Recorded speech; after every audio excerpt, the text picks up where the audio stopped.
mind map is it's an outline.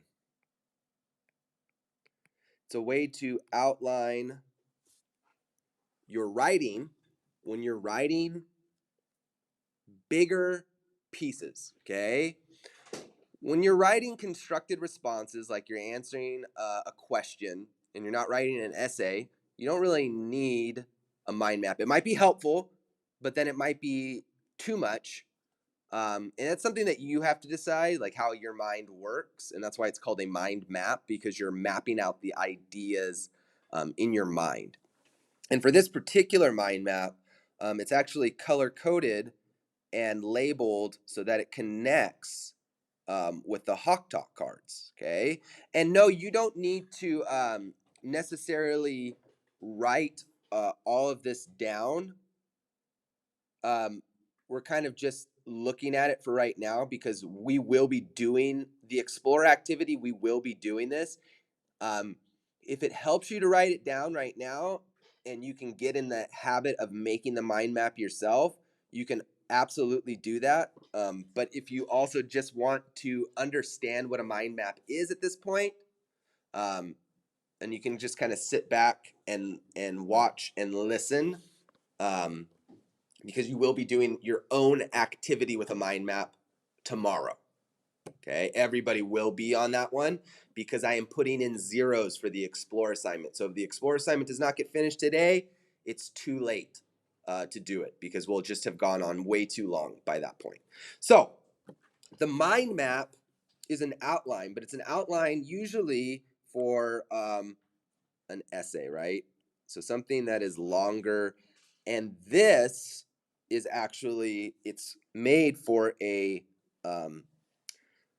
5-paragraph essay.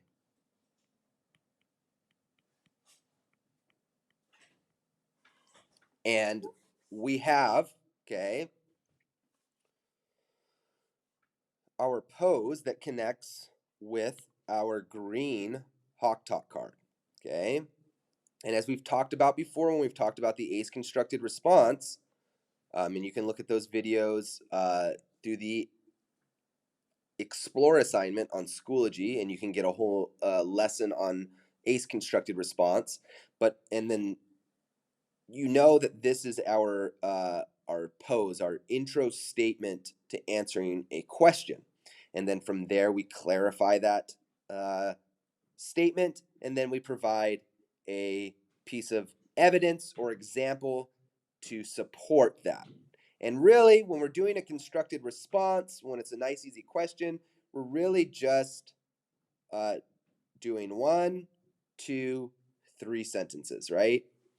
Well, an essay is more than 3 sentences. An essay is generally around 5 paragraphs, usually 3 to 5 paragraphs, because people who can't create one body paragraph very good are not going to be able to create 3 body paragraphs. So, how does that look on this mind map? Well, now that you have a lot more opportunity to explain yourself, you can actually take that opportunity to clarify your points by using different clarification statements.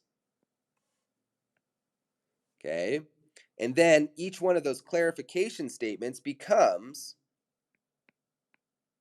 a body paragraph. So you have body paragraph 1, body paragraph 2, and then body paragraph 3. So these become your body paragraphs because they're clarifications of your original statement, right? Just like in an essay, when we write it, we have our introduction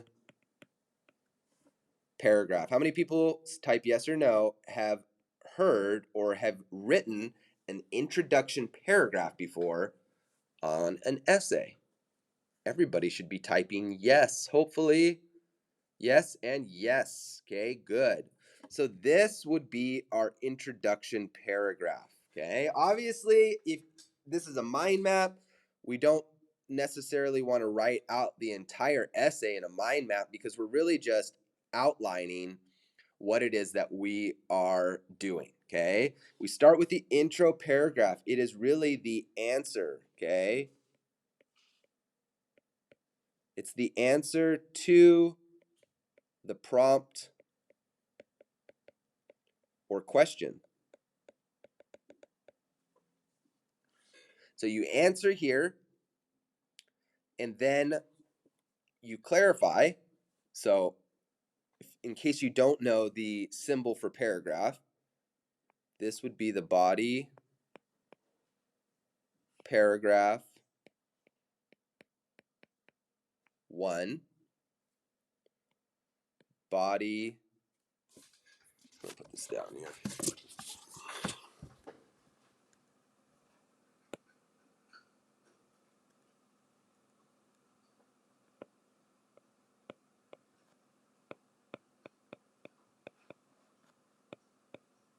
Body paragraph 2,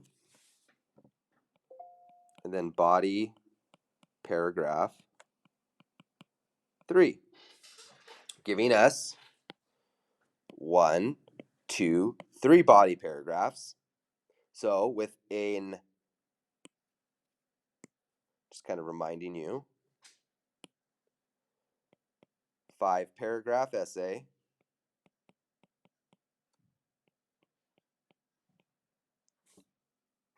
can easily be broken down. Oops. Yeah, there we go.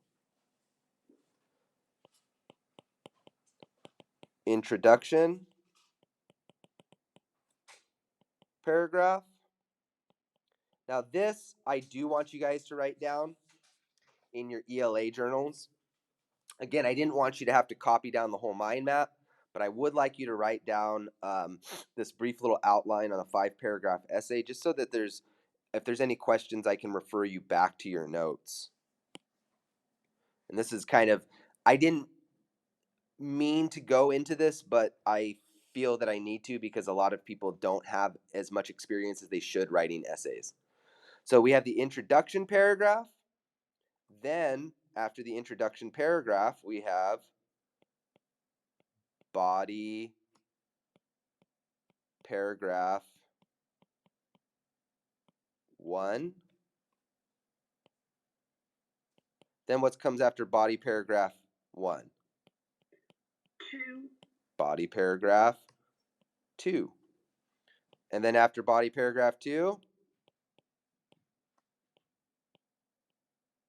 what comes after body paragraph 2? Paragraph 3. Perfect. And then our last paragraph for a 5-paragraph essay is? Paragraph 4. What is the last paragraph of an essay known as? If the first one is our introduction paragraph, what is our last one? Conclusion. Conclusion.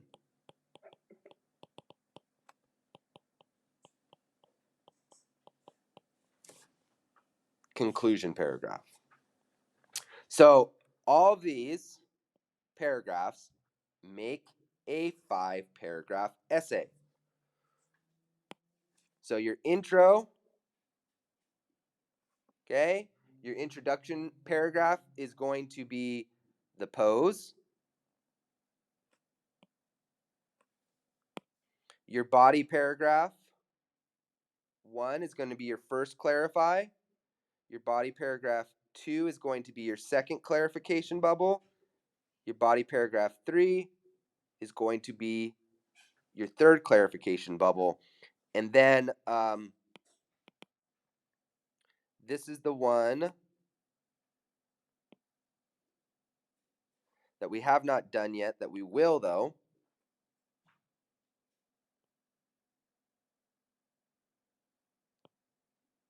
Conclusion paragraph. And that isn't in the mind map, so to speak, but it is. And we'll get into that more. What do I mean? The conclusion's not, we don't see a purple color in here, but the conclusion is inside of this mind map because the conclusion is basically, if you've looked at your Hawk Talk cards, it is a summary. Okay? You're really just summarizing everything that you've already talked about in your essay. You're just concluding by reminding the reader what it is they're reading. So don't worry, I will be posting this up on YouTube. So if I'm going a little fast, you weren't able to copy everything down, the video will be up on YouTube for you to review. I have it recording too, so it will be, I'll be walking you through the whole thing. Okay, so let's take an easy question and let's just write it out.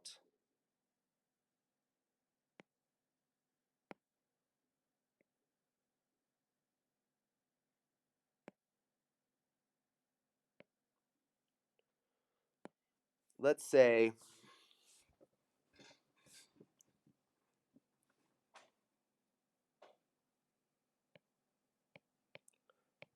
what do you do in a typical day of virtual learning?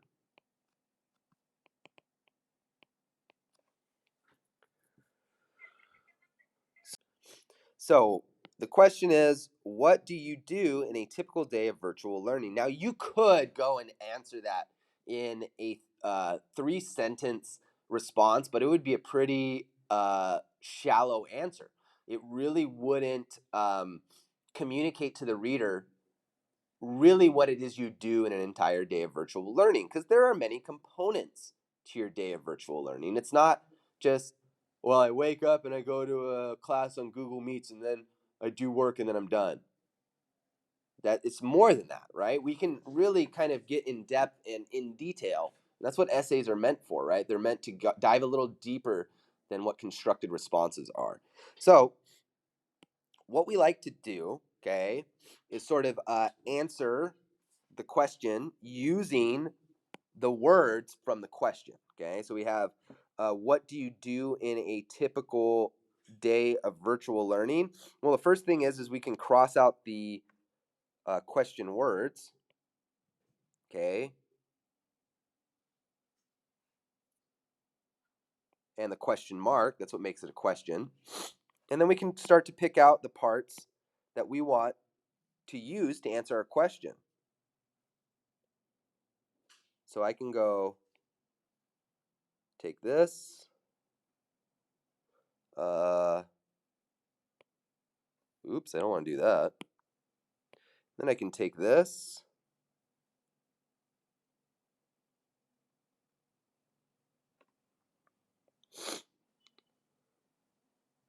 Oh, you know what? I gotta take this word by word.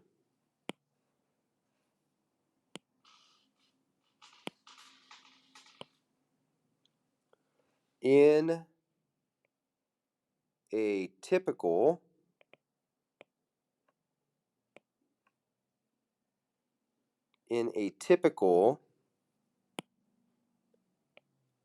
day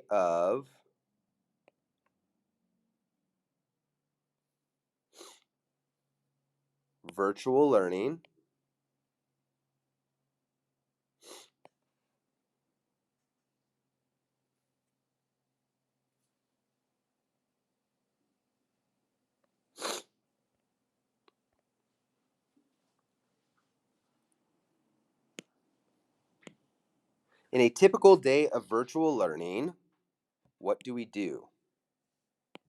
So I know you guys are probably like, why did he cut and paste words from the question into the pose? The answer is because I want you guys to understand that you can use the question, all the words that are in the question, to answer the question. And if you do it with that in mind, you'll be sure to include everything that the reader wants to read, because the reader wants to know that you know what the question is. So by using the language of the question, we can actually start to answer the question. So in a typical day of virtual learning, we have 3 main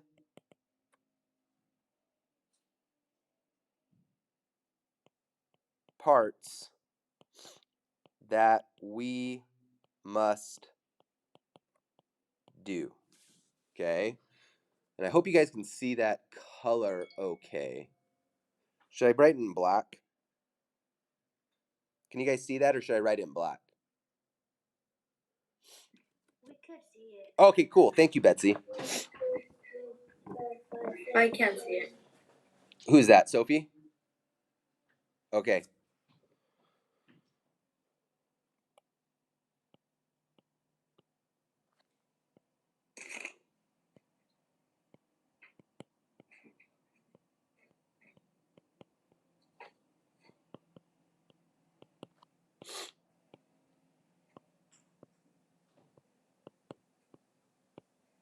Okay, so we have three main parts that we must do. Okay, and that can be your intro sentence right there. Your intro paragraph can really be 1 to 2 sentences. We could make this a little bit better if we wanted to.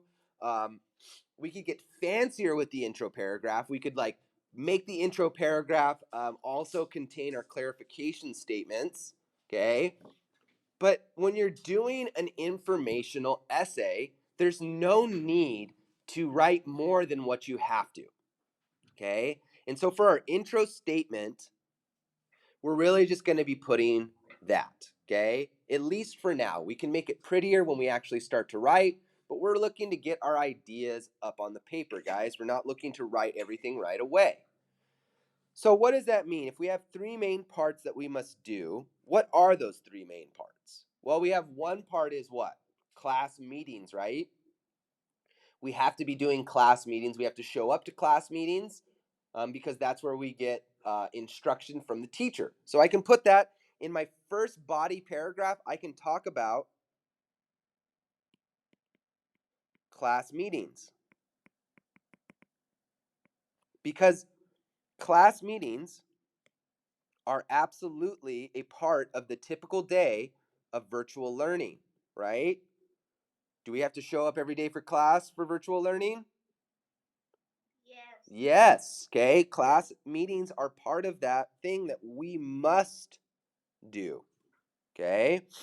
What's another thing that we must do? Work. Tasks, right? We have to complete our daily tasks. Perfect. You guys all know that there's tasks that come out daily. You have to get them done, you have to turn them in, and you have to be responsible for that. That's part of virtual learning. It's a little bit different than our regular school days because we are actually doing a lot of this stuff without anybody maybe telling us or reminding us to because you're not with me as much. I can't hold you in during class when it's supposed to be break. I can't have you work on your work instead, right? So it's different. You have daily tasks that you are responsible for completing. What's the third thing that we have to do? Huh? Test. Yeah, nice, Betsy. We'll call those assessments. And that's an A, sorry if it's sloppy.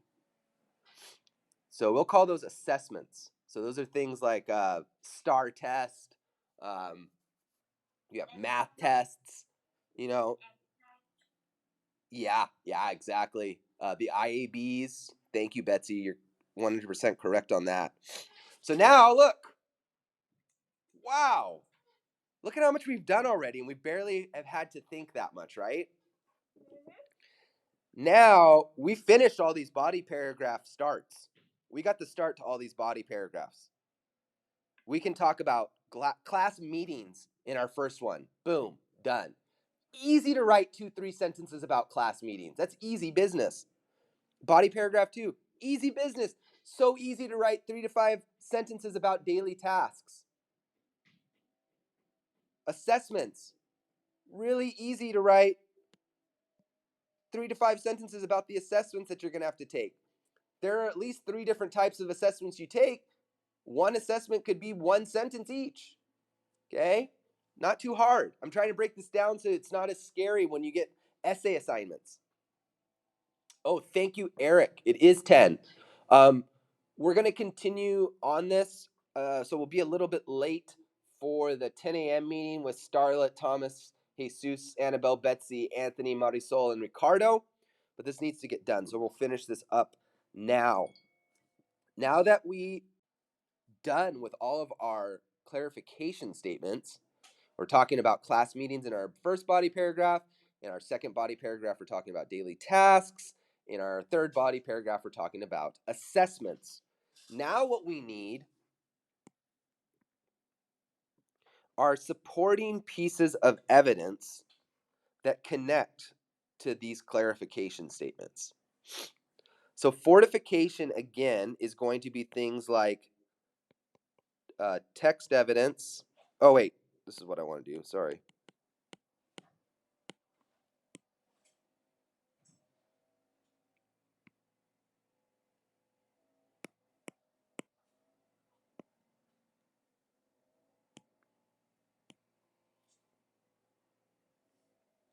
So really quickly, fortification is going to be things like textual evidence.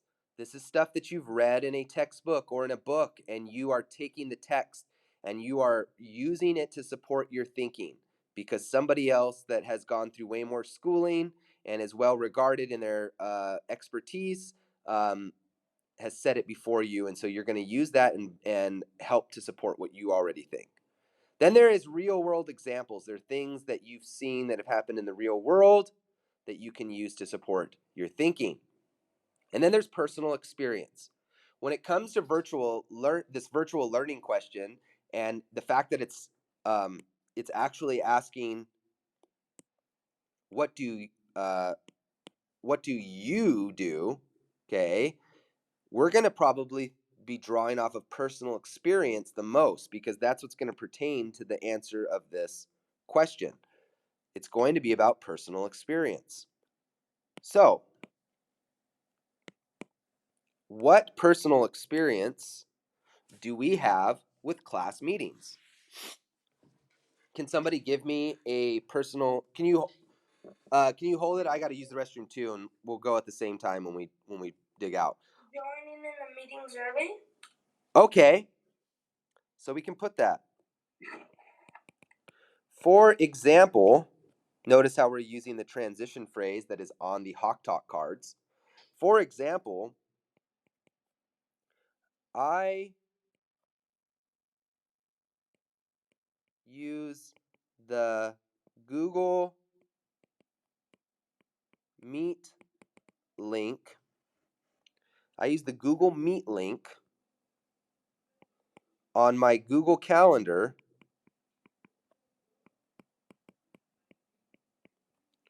to get to class meetings every morning.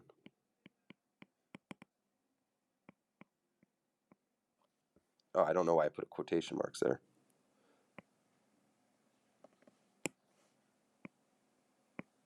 So I use the Google Meet link on my Google Calendar to get to class meetings every morning. Okay, so that's one example. What happens if you don't show up to class meetings? You get called home? Right. So let's use an illustration of this.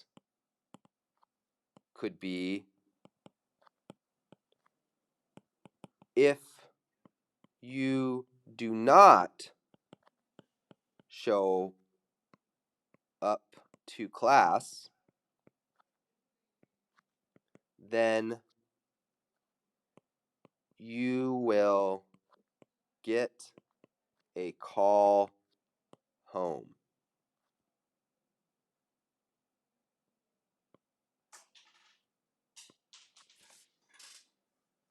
Now this is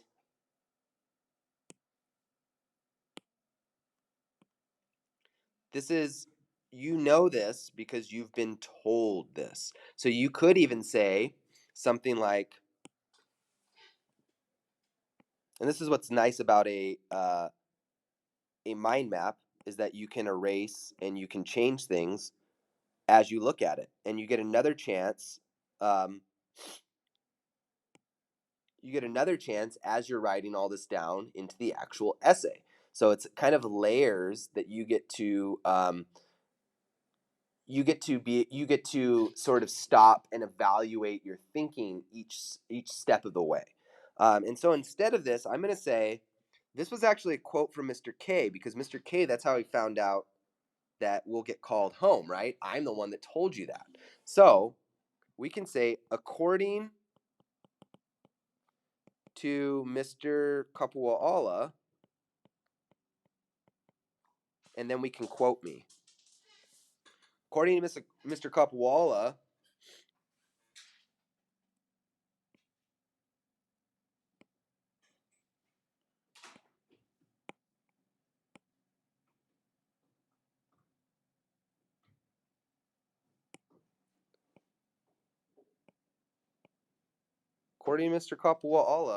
if you do not show up to class, let's put class meetings. If you do not show up to class meetings,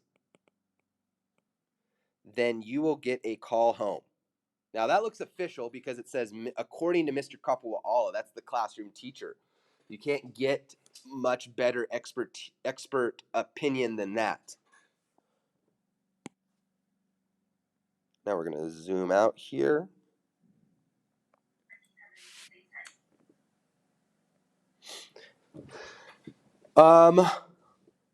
We're going to take a pause right here because it is 10:05, but we did get started with what I wanted to, and we got actually pretty far. So I'm going to zoom out right here. I'm not going to post this. So I'm going to go ahead and post this as part 1 of part 2 of our discussion on mind maps, and this will be on our YouTube channel, so go check it out if you want to take notes on it.